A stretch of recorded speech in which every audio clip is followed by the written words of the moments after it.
Welcome back to the Angry Man Podcast with Jason and Greg. So, Jay, David Benavidez had a big decision to make. That decision was given to him by Mauricio Suleiman of the WBC, and that was to either stay at 175 pounds for the opportunity to face the Better Be Bivol winner, or to move back down to 168 pounds and enforce his opportunity to face Canelo Alvarez. Now, it's interesting that Suleiman even gave him that damn choice, considering he's been the mandatory for damn near 3 years now. So why are you giving him this choice? I mean, if you really intended for him to actually get that opportunity to face Canelo Alvarez, there's not even a choice. You would tell him that no matter what, you're fighting Canelo Alvarez next, or we're going to strip him. But, you know, Canelo got the WBC right in his back pocket. Well, he made the decision, Jay. And that decision is to stay at 175 pounds and fight the Better Be Bivol winner, which a lot of people, they agree with. They think that's the best move. I personally, to some extent, think that that's the best move as well, because at the end of the day, Canelo has proven that he has absolutely no intentions of fighting you. It's just that simple. He doesn't want the smoke. He says, what does David Benavidez bring to the table outside of weight? Even though Sampson mentioned that they would possibly pay him close to the $100 million, which I don't know how that was possible, but according to Sampson, they were going to do that. Well, he ducked.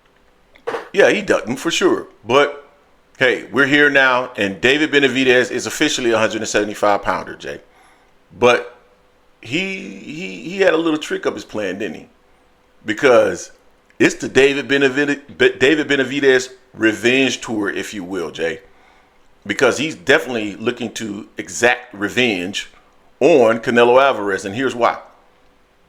We know he ducked him. We know he asked for an exorbitant amount of money. And so David has decided to get back. And his get back, Jay, is to actually fight on Cinco de Mayo. That's right. David Benavidez is expected to face the Better Be Bivol winner on the weekend of Cinco de Mayo. Meaning, he gonna take that shit. He's taking that shit from you, Canelo. And at the end of the day, the only way that Canelo Alvarez will be able to counteract that, to be quite honest with you, is to fight Terrence Crawford on a Cinco de Mayo weekend. Which I don't know if he's going to do that or not. There's no telling with Canelo Alvarez at this point. He doesn't want to fight anybody unless he knows he's going to wash him.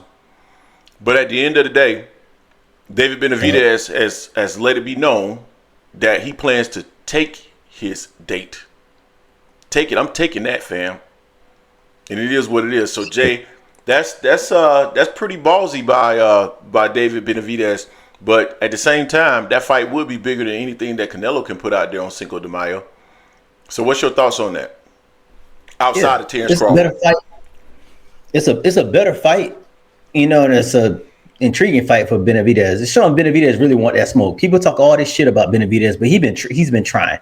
Or they try to go back years and years ago. Oh, well, he should have lost his belt to begin with. That has nothing to do about him being a damn mandatory and Canelo going every which way but to David Benavidez. You know, he's lying about, oh, all he brings is the weight. Fool, you were gonna go up to cruiserweight. Make it make sense. You were gonna go up to cruiserweight, so stop it with that bullshit. You know, I hate the fact that David has to go up and go up in weight, but he has to do what he got to do for his own career. You know, this is going to show what he's really about. You know, they talking about he's going to be fighting December. Interested in see who's going to be fighting December to see how he bounces back from his first fight at 175.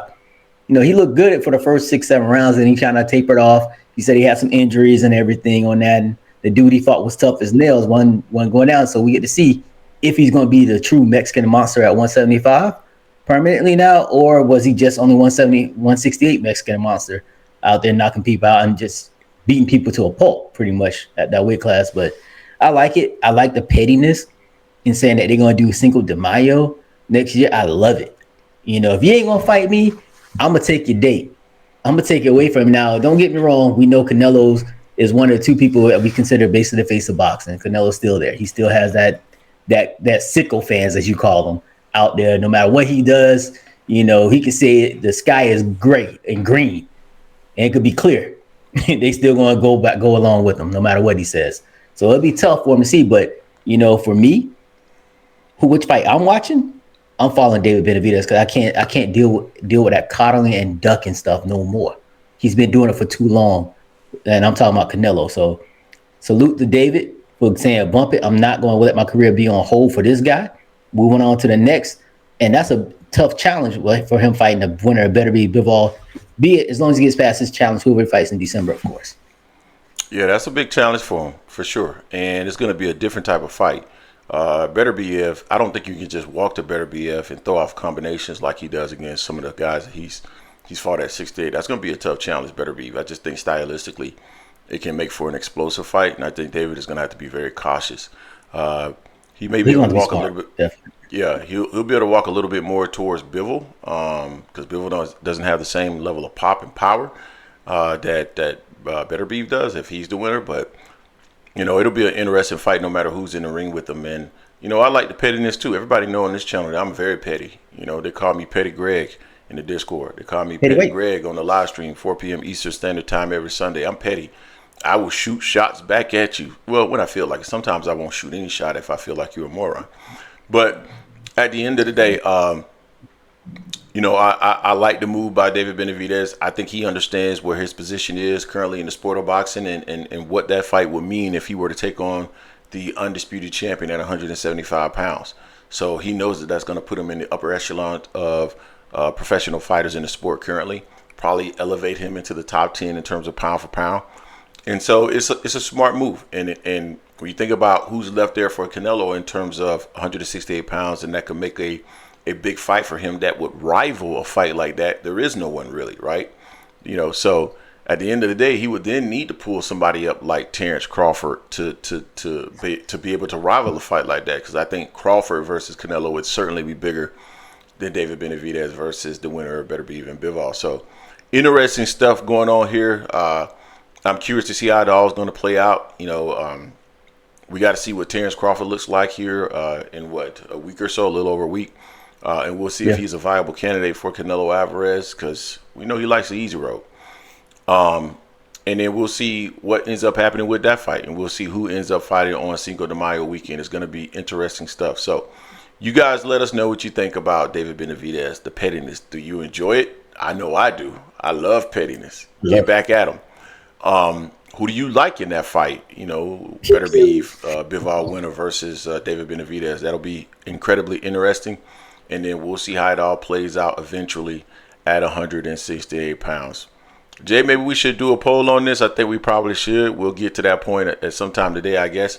You guys let us know what you think in the comment section in regards to this. Don't forget to hate, like, comment, and subscribe. This is the Angry Man Podcast, AM Sports Media, and we are out.